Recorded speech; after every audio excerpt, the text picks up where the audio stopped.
नमस्कार, आपण पाहताय न्यूज 18 लोकमत विशेष। शिवसेनेतल्या बंडानंतर शिंदे गटाकडून आपलीच खरी शिवसेना असल्याचा दावा केला जातोय। नुकत्याच झालेल्या ग्रामपंचायत निवडणुकीत शिंदे गटाच्या आमदारांचा बोलबाला पाहायला मिळाला खरा। आता त्या निकालावरून मुख्यमंत्र्यांनी आपल्या कार्यकर्त्यांना शुभेच्छा तर दिलेत आणि शिवसेनेचा उद्धव ठाकरे गट म्हणून उल्लेख केलाय। पाहूयात एक खास रिपोर्ट।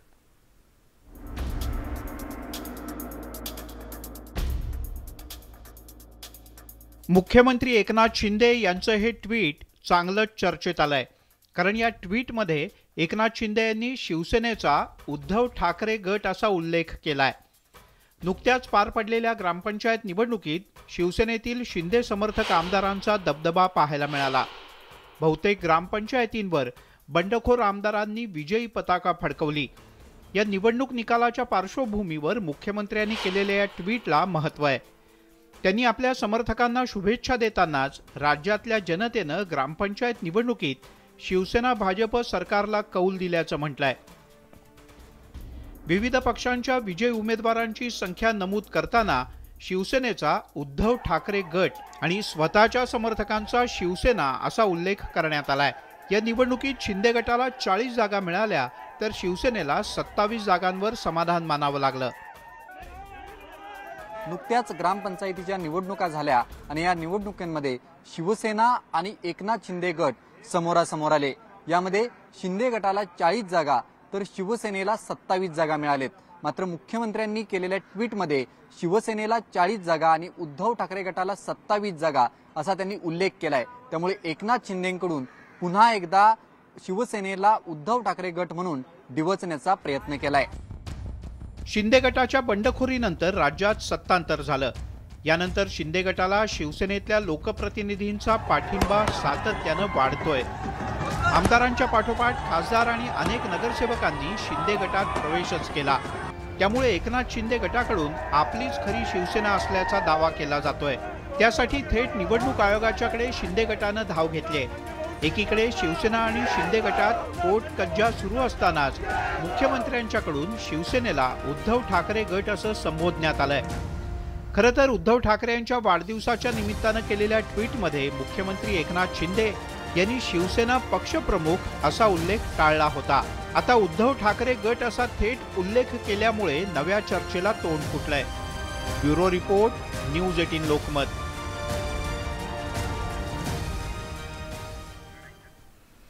तिकडे शिंदे सरकारच्या मंत्रिमंडळ विस्ताराला काही केल्या मुहूर्तच सापडत नाहीये आणि त्यामुळे आता सचिवांना मंत्र्यांचे काही अधिकार देण्याची वेळ शिंदे फडणवीस सरकारवर आली।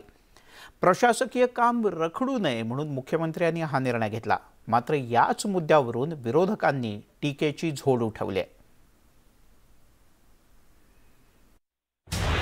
आता सचिवांना मंत्र्यांचे अधिकार, शिंदे फडणवीस सरकारवर नामुष्की, मंत्रिमंडळ विस्तार रखडला। शिंदे फडणवीस सरकार सत्तेत येऊन जवळपास 1 महिना उलटून गेलाय, तरी मंत्रिमंडळ विस्ताराची चिन्ह काही दिसत नाही। त्यामुळेच प्रशासकीय कामं रखडू नयेत म्हणून विविध खात्याच्या सचिवांना आता मंत्र्यांचे अधिकार देण्याची नामुष्की शिंदे फडणवीस सरकारवर आली आहे। मंत्रिमंडळ विस्ताराअभावी राज्यातील नागरिकांची कामं खोळंबली आहेत। तसंच प्रशासकीय कामकाजावर त्याचा विपरीत परिणाम होऊ लागलाय। या पार्श्वभूमीवर मंत्र्यांचे अधिकार सचिवांना देण्याचा निर्णय शुक्रवारी मुख्यमंत्र्यांनी घेतला। या निर्णयामुळे आता मंत्र्यांकडे सुनावणीसाठी प्रलंबित असलेल्या प्रकरणांवर सचिवांना सुनावणी घेता येणार आहे। शुक्रवारी तसे आदेश मुख्य सचिवांनी जारी केलेत। राज्य सरकारच्या या निर्णयावर विरोधी पक्षनेते अजित पवारांनी सडकून टीका केली। तसं करायचं तर मग असं करा ना, चीफ सेक्रेटरीला सगळे अधिकार देऊन मुख्यमंत्र्यांनी पण ते काय मग सगळं राष्ट्रपती विजय प्रशासन जर ह्या पद्धतीने चालणार असेल तर अवघड आहे। मला त्याच्याबद्दलची माहिती नाही। लोकांनी निवडून दिलेल्या आमदारांच्या मधल्यांना मंत्रिमंडळामध्ये समावेश करायचा नाही आणि अधिकाऱ्यांना ते जर अधिकार द्यायचे असतील तर महाराष्ट्रामध्ये मुख्यमंत्र्यांची शपथ घेतल्यानंतर अशा प्रकारची परिस्थिती इतर कुणावरही आलेली नव्हती। ही जर खरोखरीच घडलेलं असेल तर महाराष्ट्राचंही दुर्दैव आहे आणि एकनाथराव शिंदे साहेब तुम्हीच मुख्यमंत्री म्हणून या झालेल्या निर्णयाच्या बद्दलचं उत्तर द्या, महाराष्ट्राला ते कळलं पाहिजे. मुख्यमंत्र्यांच्या या निर्णयावरून आता काँग्रेस आणि शिवसेनेनंही जोरदार टीकेची झोड उठवली आहे. सचिव हे मंत्र्यांना पर्याय ठरू शकत नाहीत. मंत्रिमंडळ विस्ताराअभावी राज्य सरकारचा गाडा कसा चालणार अशी टीका विरोधकांकडून करण्यात आली आहे. सचिवांच्याकडे ज्यावेळेला अधिकार दिले जातात त्यावेळेला आपण एक ती तात्पुरती व्यवस्था असते. कशासाठी ती केली व्यवस्था अशी लवकरात लवकर त्याच्यावरती निर्णय होऊन संबंधित मंत्री त्याचा कारभार बघण्यासाठी लोकशाहीमधलं ते एक फार मोठं अंग आहे. लोकशाहीमध्ये फार मोठी जबाबदारी लोकप्रतिनिधींवर असते. कैलासवासी यशवंतराव चव्हाण नेहमी एक त्यांचं वाक्य सुपरिचित आहे आपल्याला सगळ्यांना की अधिकाऱ्यांनी हो म्हणायला शिकलं पाहिजे आणि लोकप्रतिनिधींनी नाही म्हणायला शिकलं पाहिजे. अशा वेळेला ज्यांच्याबद्दल म्हणजे सगळेच अधिकारी तसे नाही आहेत पण जे साधारणपणे एक ठराविक चौकटीतून विचार करणारे असतील अधिकारी काही कार्यक्षम असतील पण ते मंत्र्यांना पर्याय म्हणून सचिव होऊ शकत नाहीत ही वस्तुस्थिती आहे. आणि म्हणून ही सुद्धा एक खरंच चिंतेची बाब मला वाटते. 8-10 दिवस आम्ही सगळेच म्हणतोय मंत्रिमंडळाचा विस्तार करा. शेवटी लोकप्रतिनिधी हा लोकांशी संवाद साधू शकतो. सगळंच अधिकाऱ्यांच्या भरोश्यावर राज्य चालणार असेल तर अत्यंत चिंताजनक या ठिकाणी. हिअरिंगचे अधिकार वगैरे मंत्री नसल्यामुळं कामकाज चालावं या उद्देशानं आता सचिवांना ते अधिकार या ठिकाणी देण्यात आलेले आहेत. मंत्री 40 करायचे त्याचा निर्णय जर हे घेऊ शकत नसेल तर राज्य चालवायचा निर्णय घेऊ शकतात का ही शंका तर सामान्य माणसांच्या मध्ये निर्माण झालेली आहे. मंत्रिमंडळ विस्तार रखडल्यामुळे अनेक प्रशासकीय कामं रखडली असल्याचं चित्र आहे. त्यामुळेच विरोधकांकडून सत्ताधाऱ्यांवर टीका केली जाते. आता मंत्रिमंडळ विस्ताराकडे अवघ्या राज्याचं लक्ष लागलेलं आहे.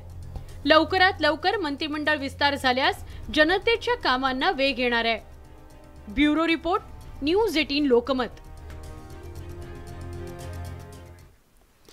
राज्य मंत्रिमंडळ विस्तार रखडल्यामुळे आता शिंदे सरकार विरोधकांच्या निशाण्यावर आहे. कारण सत्ताधाऱ्यांच्याकडून मंत्रिमंडळ विस्ताराविषयी दररोज नवनवीन तारखा दिल्या जात आहेत आणि त्यामुळे मंत्रिमंडळ विस्तारावरून सत्ताधाऱ्यांनी जी काही भूमिका घेतली आहे त्यामुळे विरोधक आता दररोज त्यांची खिल्ली उडवतात. तुम्ही कितीदा मीडियाला सांगताय लवकरच लवकरच, अरे तुमचं लवकर येणार कधी? लवकर मंत्रिमंडळ लवकर लवकर लवकर हे असं नाही चालत. मंत्रिमंडळ विस्तारावरून विरोधी पक्षनेते अजित पवारांनी त्यांच्या खास शैलीत शिंदे फडणवीस सरकारची खिल्ली उडवली आहे. पुन्हा पहा अजित पवार काय म्हणाले ते. तुम्ही कितीदा मीडियाला सांगताय लवकरच लवकरच, अरे तुमचं लवकर येणार कधी? लवकर मंत्रिमंडळ लवकर लवकर लवकर हे असं नाही चालत. राज्यात शिंदे सरकारच्या स्थापनेला जवळपास 1 महिना उलटून गेलाय. मात्र अद्यापही राज्य मंत्रिमंडळ विस्ताराची तारीख काही निश्चित झाली नाही. मंत्रिमंडळ विस्तार लांबल्यामुळे शिंदे समर्थक 50 आमदारांमध्ये अस्वस्थता वाढत असल्याचं चित्र आहे. एकीकडे सत्ताधारी शिंदे गटात अस्वस्थता वाढू लागली आहे तर दुसरीकडे विरोधकांनी मंत्रिमंडळ विस्तारावरून शिंदे सरकारला टार्गेट केलंय. मंत्रिमंडळ विस्तार तर होईलच ना, आज उद्या परवा लवकरात लवकर होईलच. शिंदे सरकारचा मंत्रिमंडळ विस्तार रखडण्यामागे विविध कारणं सांगितली जात आहेत. शिंदे गटातील 16 आमदारांच्या अपात्रतेच्या प्रकरणावर सुप्रीम कोर्टात सुनावणी सुरू आहे. त्यामुळे कोर्टाच्या निर्णयावर शिंदे सरकारचं भवितव्य अवलंबून आहे आणि त्यामुळेच शिंदे सरकारचा मंत्रिमंडळ विस्तार रखडलाय अशी चर्चा आहे. Bureau report, news 18 Lokmat. मुख्यमंत्री एकनाथ शिंदे आणि उपमुख्यमंत्री देवेंद्र फडणवीस हे दिल्लीत दाखल झालेत. राज्य मंत्रिमंडळ विस्तार रखडला असल्यामुळे शिंदे फडणवीस यांच्या दिल्ली दौऱ्याला विशेष महत्त्व आहे. दिल्ली दौऱ्यात मंत्रिमंडळ विस्तारावर मुख्यमंत्र्यांची भाजपच्या नेतृत्वाशी चर्चा होणार असल्याचंही बोललं जात आहे. मुख्यमंत्री उपमुख्यमंत्र्यांचा दिल्ली दौरा, मंत्रिमंडळ विस्तारावर होणार चर्चा. का रखडला राज्य मंत्रिमंडळ विस्तार? राज्यातील मंत्रिमंडळ विस्तार रखडल्यामुळे शिंदे सरकारवर विरोधकांकडून सतत टीका होत असतानाच आता मुख्यमंत्री एकनाथ शिंदे आणि उपमुख्यमंत्री देवेंद्र फडणवीस दिल्लीत दाखल झालेत. या दिल्ली दौऱ्यात मुख्यमंत्र्यांची भाजप केंद्रीय नेतृत्वाशी मंत्रिमंडळ विस्तारावर चर्चा होणार असल्याची राजकीय वर्तुळात चर्चा आहे. रविवारी नीती आयोगाच्या बैठकीला मुख्यमंत्री शिंदे हजेरी लावणार आहेत, तर उपमुख्यमंत्री फडणवीस हे भाजपच्या हर घर तिरंगा या अभियान बैठकीत सहभागी होणार आहेत. या 2 दिवसांच्या दिल्ली दौऱ्यात राजकीय चर्चा होण्याची शक्यता नाकारता येत नाही. 2 बैठका ज्या आहेत त्यासाठी मी आलो आणि मंत्रिमंडळ विस्तार लवकर होऊन आलो. काम कुठलंही थांबवलेलं नाही आणि आपल्याला माहिती आहे आम्ही मुख्यमंत्री आणि उपमुख्यमंत्री म्हणून जे निर्णय घ्यायची निर्णय प्रक्रिया कुठेही थांबलेली नाही, थांबणार नाही आणि लवकरच मंत्रिमंडळ विस्तार. खरे तर दिल्लीला रवाना होण्यापूर्वी शुक्रवारी रात्री शिंदे आणि फडणवीसांमध्ये एक बैठक झाली होती. या बैठकीच्या पार्श्वभूमीवर दिल्ली दौऱ्याला महत्त्व आलंय. खरे तर गेल्या महिन्याभरापासून राज्यातील मंत्रिमंडळ विस्ताराविषयी चर्चा सुरू आहे. मात्र सतत मंत्रिमंडळ विस्तार पुढे ढकलला जात असल्यामुळे अनेक तर्कवितर्क लावले जात आहेत. आता शिंदे फडणवीसांच्या दिल्ली दौऱ्यात रखडलेल्या मंत्रिमंडळ विस्ताराची कोंडी फुटणार का, हाच खरा प्रश्न आहे. Bureau report, news 18 Lokmat. विरोधी पक्षनेते अजित पवार यांनी आज एक धक्कादायक वक्तव्य केलं. कोर्टाचा निकाल आला तर सरकार कोसळू शकतं असं ते म्हणाले. तिकडे कार्यकर्त्यांना प्रोत्साहित करण्यासाठी अजित पवार यांची वक्तव्य अशी सुरूच असतात असा टोला प्रवीण दरेकर यांनी लगावला. महिनाभर झाला मंत्रिमंडळाचा विस्तार नाहीये. प्रत्येक वेळेस एकनाथराव शिंदे आणि देवेंद्र फडणवीसांना आमचा मीडिया विचारतो कधी. लवकरच लवकरच लवकरच.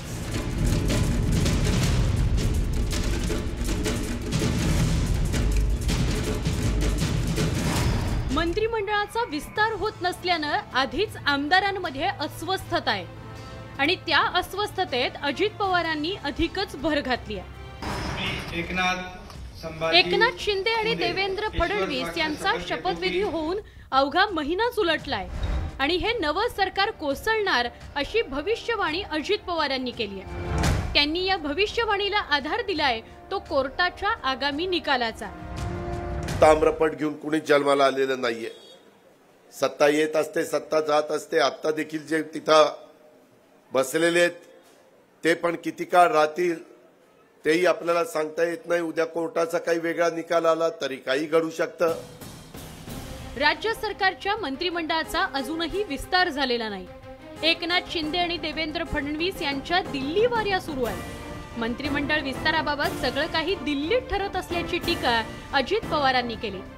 शिंदे गटाच्या जिव्हारी लागेल अशी टीका विरोधी पक्षनेत्यांनी पुण्यामध्ये केली आहे. महिनाभर झाला आपल्याला पालकमंत्री नाहीये. महिनाभर झाला मंत्रिमंडळाचा विस्तार नाहीये. प्रत्येक वेळेस एकनाथराव शिंदे आणि देवेंद्र फडणवीसांना आमचा मीडिया विचारतो कधी. लवकरच लवकरच लवकरच एवढे शब्द त्यांच्या तोंडातून निघतात. होईल होईल अरे कधी होईल. एवढ्या मोठ्या महाराष्ट्रामध्ये चांद्यापासून बांद्यापर्यंत एवढे प्रश्न निर्माण होतात. अतिवृष्टी होती, वेगवेगळी संकट येतात. निर्णय घेणार कोण. विरोधी पक्षनेते अजित पवार यांनी सरकारच्या स्थैर्यावरच थेट वक्तव्य केल्यानं सत्ताधारी गोटातूनही जशास तसं उत्तर देण्यात आलंय. त्याने वाट पाहत राहावं आणि निवडणुकीसाठी तयारी करणं काय चूक नाहीये. भारतीय जनता पार्टी तर राऊंड द क्लॉक निवडणुकीसाठी सज्जच असतं आणि त्यामुळे विरोधी पक्ष आहेत अजितदादा, त्यांना आता प्रत्येक दिवस आपल्या कार्यकर्त्यांमध्ये जान आणण्यासाठी अशा प्रकारे वेगवेगळ्या क्लुप्त्या कराव्याच लागतील आणि ते करताना दिसत आहेत. मविया सरकार सत्तेत असताना तत्कालीन विरोधकांकडून सरकार पडणार असल्याची भविष्यवाणी सातत्याने केली जात होती. आता सत्तांतरानंतर आधीच विरोधक सत्ताधारी झालेत आणि सत्ताधारी विरोधक झालेत. मात्र राजकारणात कोणताही फरक पडलेला नाही. तत्कालीन विरोधी पक्ष असलेल्या भाजपकडून जसं सरकार कोसळण्याचे दावे केले जात होते तसे दावे आता विरोधकांकडून करण्यात येत आहेत. Bureau report, news 18 Lokmat.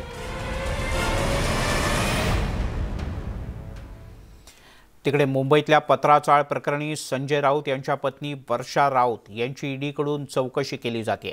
खरं तर संजय राऊत यांना ईडीनं नुकतीच अटकही केली. आता वर्षा राऊत यांची चौकशी केली जात असल्यामुळे राऊत दाम्पत्याच्या अडचणी वाढल्यात. शिवसेनेचे खासदार संजय राऊतांपाठोपाठ आता त्यांच्या पत्नी वर्षा राऊतही ईडीच्या चौकशीच्या फेऱ्यात अडकल्यात. शनिवारी वर्षा राऊत यांनी ईडी कार्यालयात हजेरी लावली. पत्राचाळ कथित आर्थिक गैरव्यवहार प्रकरणी संजय राऊतांना ईडीनं यापूर्वीच अटक केली आहे. आता त्यांच्या पत्नीची ईडीकडून चौकशी केली जात असल्यानं राऊत कुटुंबाच्या अडचणी वाढल्याचं चित्र आहे. त्यांना जे काय प्रश्नांची माहिती पाहिजे असेल ते सर्व प्रश्नांची उत्तरं वर्षा राऊत देतील. जे त्यांना माहिती आहे, जे सत्य आहे ते सत्य आज वर्षा राऊत ईडीसमोर सांगतील. जे संपूर्ण सहयोग आणि सहकार्य ईडीला वर्षा राऊत करतील. पत्राचाळ प्रकरणातून 1,44,66,000 रुपयांची लाच घेतल्याचा राऊतांवर ईडीनं ठपका ठेवलाय. तसंच अलिबागमधील जमीन आणि दादरमधला फ्लॅट खरेदीसाठी लाचेच्या रकमेचा वापर केल्याचा ईडीचा आरोप आहे. वर्षा राऊत यांच्या खात्यात तब्बल 1,08,00,000ची रक्कम कुठून आली याविषयी ईडीकडून तपास केला जातोय. मात्र ईडीच्या या कारवाईमागे भाजपचा हात असल्याचा आरोप राऊत कुटुंबियांनी केलाय. संजय राऊतांना त्रास देण्यासाठी जाणीवपूर्वक ही कारवाई केली जात असल्याचा आरोप आमदार सुनील राऊतांनी केलाय. संपूर्ण सूडबुद्धीचं राजकारण चालू आहे. भारतीय जनता पार्टी संजय राऊतांना घाबरते म्हणून ईडीच्या थ्रू हे सर्व अटकवण्याचे त्यांचे संपूर्ण प्रयत्न चालू आहेत. दरम्यान पत्राचाळ प्रकरणातील ठेकेदारांची सुद्धा चौकशी करण्याची मागणी राऊत कुटुंबाने केली आहे. तर राऊत दाम्पत्याची समोरासमोर ईडीकडून चौकशी केली जाणार असल्याची शक्यता वर्तवली जाते. त्यामुळे आगामी काळात ईडीच्या चौकशीत आणखी काही धक्कादायक खुलासे समोर येण्याची शक्यता नाकारता येत नाही. Bureau report, news 18 Lokmat. तिकडे महाराष्ट्रात सत्तांतराच्या नंतर भाजप आणि महाविकास आघाडीमध्ये शहकाठ्याचं राजकारण जोरात सुरू आहे. महाविकास आघाडी सरकारनं घेतलेले निर्णय शिंदे फडणवीस सरकारनं बदलण्याचा सपाटाच लावलाय. त्यातच आता भाजपचे नेते आणि संभाव्य मंत्री चंद्रशेखर बावनकुळे यांनी एक नवीन इशारा दिलाय, ज्यामुळे सरकार आणि विरोधकांच्या मध्ये आरोप प्रत्यारोपांची राळ उठणार असंच दिसतंय. भाजप आणि महाविकास आघाडीत जुंपली. आधी निर्णयांना स्थगिती, आता कामांची चौकशी. महाविकास आघाडीचे घोटाळे तपासणार बावनकुळेंचा इशारा. बावनकुळेंच्या इशाऱ्याला महाविकास आघाडीचंही प्रत्युत्तर. या 2.5 वर्षात त्यांनी घोटाळे केले असतील तर मला वाटतं सर्वच विभागामध्ये घोटाळे तपासले जातील. भाजप नेते चंद्रशेखर बावनकुळेंचा हा इशारा उद्धव ठाकरेंच्या नेतृत्वाखालील महाविकास आघाडी सरकारच्या 2.5 वर्षाच्या कार्यकाळातले घोटाळे तपासण्याचा इशारा बावनकुळेंनी दिलाय. त्यामुळे शिवसेना, राष्ट्रवादी आणि काँग्रेस यांच्या महाविकास आघाडीला अडचणीत आणण्याचाच इशारा भाजप देत आहे. 5 वर्षात आम्ही चांगलं काम सरकार चालवलं. आता या 2.5 वर्षात त्यांनी घोटाळे केले असतील तर मला वाटतं सर्वच विभागामध्ये घोटाळे तपासले जातील आणि जर 2.5 वर्षात जे घोटाळे झाले असतील, जर चूक झाली असेल तर नक्की कारवाई केली जाईल. चंद्रशेखर बावनकुळेंचा हा इशारा म्हणजे महाविकास आघाडी सरकारला थेट आव्हान आहे. त्यामुळे बावनकुळेंच्या या इशाऱ्यानंतर महाविकास आघाडीच्या नेत्यांनीही त्याला जोरदार प्रत्युत्तर दिलंय. सरकारच्या काळातले सगळे घोटाळे आता आम्ही तपासणार. कुठले घोटाळे तपासू द्या. प्रत्येकाला अधिकार आहेच ना. असतील तर बाहेर येतील, नसतील तर तपासून सोडून देतील. अहो बावनकुळे साहेब, पहिले सरकार तर बसवून घ्या. 2 मंत्री आहेत, त्यातला एक बिन खात्याचा, आणि तुम्ही सांगता की मागच्या 2.5 वर्षाची आम्ही चौकशी करू. इथे शेतकरी मरतोय, दुबार पेरणीची त्याच्यावर वेळ आलेली आहे आणि तुम्हाला दिल्ली बसणं फुरसत नाही आहे. एक गोष्ट लक्षात ठेवा, हे सरकार बहुजनांचं नाही. तुम्ही चांगलं काम केलं, मुख्यमंत्री व्हावे अशी बहुजनांची इच्छा झाल्याबरोबर तुम्हाला तिकीट कापल्या गेलं तुमचं. सरकार बदललं की निर्णय बदलतात हे नित्याचं झालंय. पण आता बदलत्या सरकारसोबत पूर्वीच्या सत्ताधाऱ्यांना इशारे देण्याचा नवा ट्रेंड राजकारणात आल्याचं पाहायला मिळतंय. राजकारणात केंद्रीय तपास यंत्रणांच्या गैरवापराचे आरोप होत असतानाच आता बावनकुळेंच्या इशाऱ्यावरून राजकारण तापण्याची शक्यता आहे. मुंबईहून अजित मांढरेसह bureau report, news 18 Lokmat. TET परीक्षा घोटाळ्यातील आरोपी सुशील खोडवेकर यांना शासनानं पुन्हा एकदा प्रशासकीय सेवेत रुजू करून घेतल्यानं अनेकांच्या भुवया उंचावल्या. कारण तब्बल 81 दिवस तुरुंगात राहूनही खोडवेकर यांना पुन्हा सेवेत रुजू करून घेण्यात आलंय. शासनाच्या प्रामाणिकतेबद्दल यामुळे काही जण प्रश्नचिन्ह उपस्थित करतात.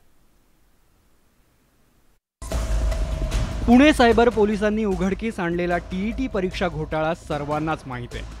पण या खटल्याचा निकाल लागण्याआधीच प्रशासनानं या घोटाळ्यातील आरोपी सुशील खोडवेकर यांना निर्दोष ठरवून टाकलंय. एवढंच नाही तर 81 दिवस तुरुंगात राहिल्यानंतर जामिनावर असलेल्या या वादग्रस्त सनदी अधिकाऱ्यांना पुन्हा शासकीय सेवेत समाविष्ट करण्यात आलंय. IAS अधिकारी सुनील खोडवेकर यांना अटक झाल्यानंतर याच सायबर पुणे पोलीस स्टेशनमध्ये आणण्यात आलं होतं चौकशीसाठी. पण त्यांना त्याच वेळेस कोरोना झाला आणि त्यांना MCR मध्ये पाठवण्यात आलं. एकूणच त्यांची IAS लॉबीने चौकशी होऊ दिली नाही. कुठलीही पोलीस चौकशी होऊ दिली ना त्यांच्या घरी रेड टाकू दिली. एकूण या सगळ्या प्रकरणामध्ये IAS लॉबीनं पोलीस दलावरती दबाव आणला आणि सुनील खोडवेकरला वाचवण्यास प्रयत्न केला असा त्यावेळेचा आरोप आज अशासाठी अधोरेखित होताना दिसतोय. कारण तेच सुनील खोडवेकर आज पुन्हा एकदा कामावर रुजू झालेले आहेत. पुणे पोलिसांच्या तपासात टीईटी घोटाळ्यात खोडवेकरांचा प्रमुख रोल होता. शालेय विभागाचे उपसचिव असताना खोडवेकरांनीच GA सॉफ्टवेअर या कंत्राटदार कंपनीला ब्लॅकलिस्टमधून बाहेर काढलं. खोडवेकर यांनी GA सॉफ्टवेअरचे अभिषेक सावरीकर आणि प्रितिश देशमुख यांच्याकडून डोंगरे करवीच लाच स्वीकारल्याचं तपासात उघड झालेलं. अपात्र परीक्षार्थींची नावं अंतिम यादीत टाकण्यासाठी खोडवेकरांनीच सूचित केल्याचं आरोपी सुपेकरानं पोलिसांना जबाबही दिलाय. टीईटी घोटाळ्यात IAS अधिकारी सुशील खोडवेकर यांच्या विरोधात एवढे सबळ पुरावे मिळाल्यानंतर पुणे पोलिसांनी त्यांना अटक केली खरी, पण IAS लॉबीनं काही त्यांची शेवटपर्यंत चौकशी होऊ दिलीच नाही. उलटपक्षी पोलिसांनाच आरोपीच्या पिंजऱ्यात उभे करून हे प्रकरण अक्षरशः गुंडाळलं गेलं. 81 दिवसानंतर खोडवेकरांना 20 एप्रिल 2022 रोजी जामीन मिळाला. त्यानंतर तात्काळ प्रशासकीय समिती नेमून त्यांचं निलंबन रद्द केलं गेलं आणि उर्वरित महाराष्ट्र वैधानिक विकास महामंडळावर त्यांची सदस्य सचिव म्हणून नियुक्ती देखील झाली आहे. बरं, खोडवेकर वादग्रस्त ठरण्याची ही काही पहिलीच वेळ नाहीये. जिथं जिथं त्यांची पोस्टिंग होती त्यातील अनेक ठिकाणी त्यांच्यावर भ्रष्टाचाराचे आरोप झालेत आणि टीईटी घोटाळ्यात तर थेट अटक आणि निलंबनही झालेलं. अशा या वादग्रस्त अधिकाऱ्याला जर IAS लॉबी वाचवत असेल तर मग भ्रष्टाचाराची प्रकरणं तडीस तरी कशी लागणार, असा उद्विग्न सवाल सामान्य जनता विचारू लागली आहे. त्यामुळेच हा प्रश्न अधिवेशनातही उपस्थित करणार असल्याचं अजित पवारांनी सांगितलंय. शिक्षक भरती घोटाळ्यात अटक झालेले संधी अधिकारी यांना सत्ता बदल होताच पुन्हा सरकारी सेवेत दाखल करून करण्यात आलेलं आहे. ह्या पद्धतीचा कारभार यांचा चाललेला आहे. मेरिटच्या मुलांच्या मुलींच्यावर अन्याय केला, त्यांचं उज्ज्वल भवितव्य त्याच्यात अंधार करण्याचा प्रयत्न, आणि अशा लोकांना हे पाठीशी घालतायत. खरं तर सनदी अधिकारी भ्रष्टाचारात अडकण्याची ही काही पहिलीच वेळ नाहीये. पण अशा वादग्रस्त अधिकाऱ्यांना किमान कोर्टाचा निकाल लागेपर्यंत तरी शासकीय सेवेपासून दूर ठेवलं जावं असा संकेत पाळला जातो. पण राज्यातील राजकीय गोंधळात IAS लॉबीनं त्यांच्या कामाचा हा एक नवाच आदर्श महाराष्ट्रासमोर घालून दिलाय. चंद्रकांत फुंदे, न्यूज 18 लोकमत, पुणे. यासोबतच न्यूज 18 लोकमत विशेषमध्ये इथेच थांबूयात. सर्व प्रकारच्या ताज्या अपडेट्ससाठी news18lokmat.com या आमच्या वेबसाईटला लॉग ऑन करा. फेसबुक, ट्विटरवर आम्हाला फॉलो करा. आमच्या YouTube चॅनलला सबस्क्राईब करा. थोड्याच वेळात प्राईम टाईम.